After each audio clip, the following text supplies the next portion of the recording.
আসসালামু আলাইকুম বন্ধুরা। বর্তমান সময়ে ঢাকা চট্টগ্রাম যে মহাসড়কে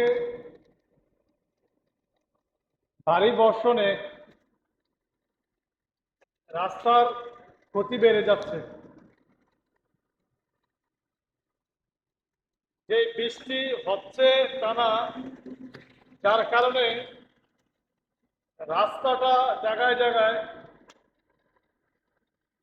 যে ফ্রিজ ঢালাই আছে, ফ্রিজ ঢালাইগুলো উঠে বড় বড় গর্তে ধারণ করতেছে। আমরা যারা ঢাকা চট্টগ্রাম মহাসড়কে গাড়ি চালাই তারা একটু দেখে শুনেই গাড়ি চালাই, কেননা যদি বরাবর এই গর্তের বরাবর চাকা পড়ে তাহলে ক্ষতিটা বেশি হবে, আর যদি একটু দেখে শুনে গাড়িটা সাইড কাটিয়ে চালাই তাহলে ক্ষতিটা একটু কম হবে।